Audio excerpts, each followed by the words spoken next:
nystagmus is basically shakiness of the eyes. I've been living with nystagmus since I was since I came over from Russia, and we learned that I had nystagmus, and it's been a problem for me ever since I was born.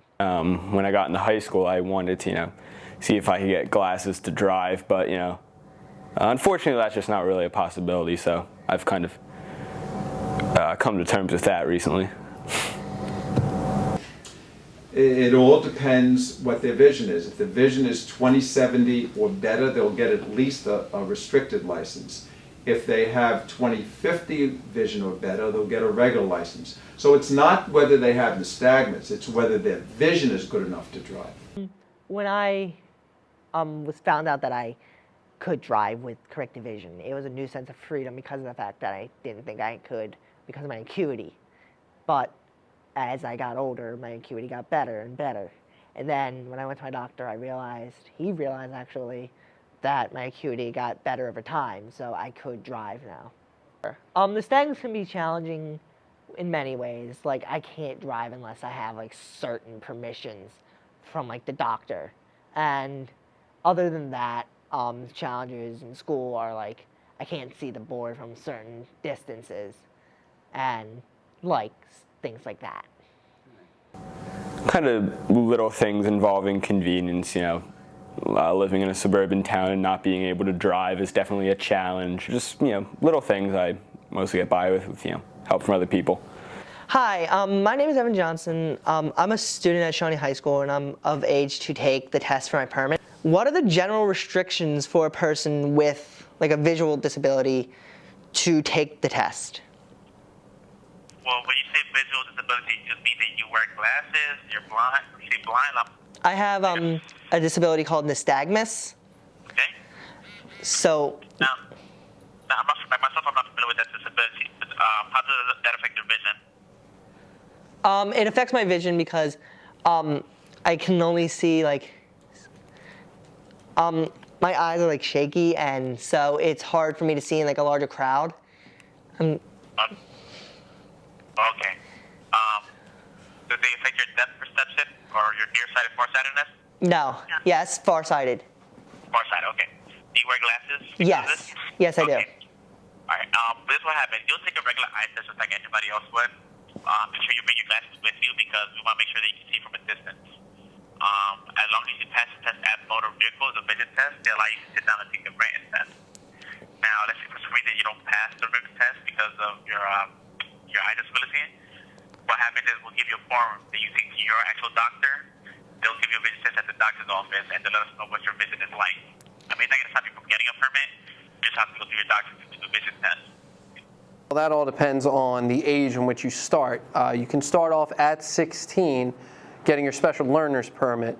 Anything after 16, if you're 16 that year, that's when you can get your special learner's permit. When you turn 17, it becomes an exam.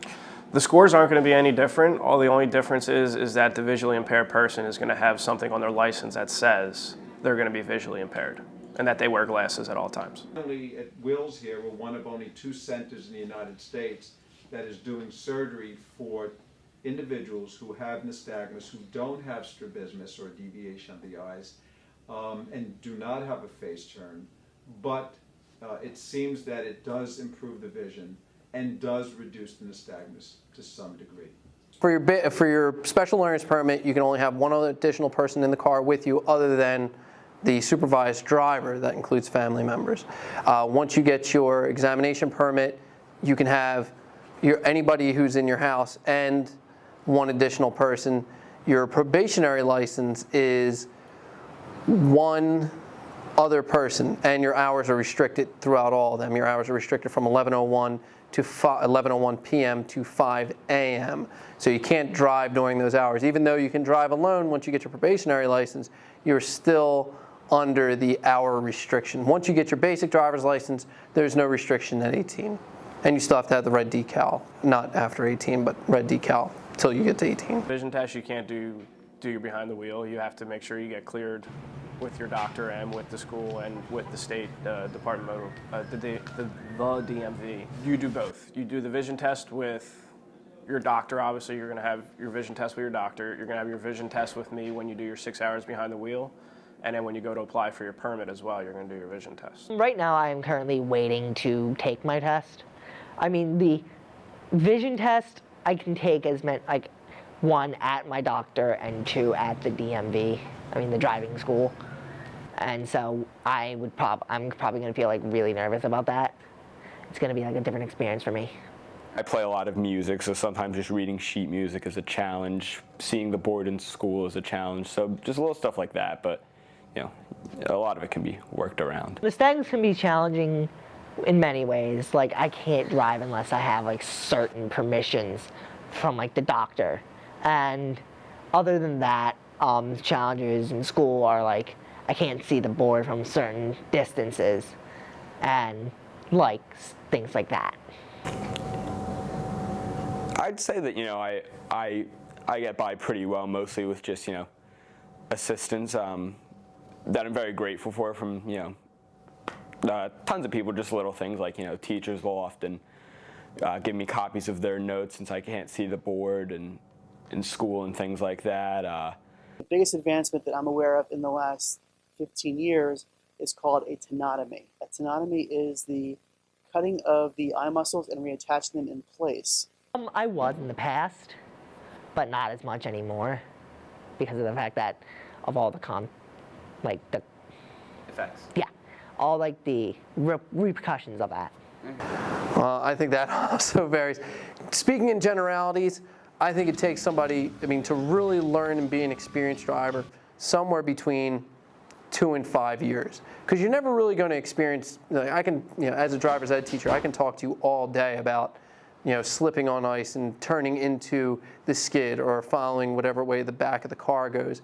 But until you actually experience it, until you experience, you know, aggressive drivers on the road with you, you really don't see that in the first year. You might get lucky and see those drivers in the first year.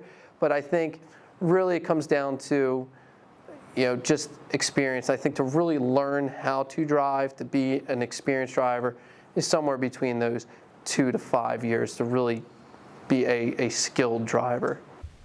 I'm putting it in drop.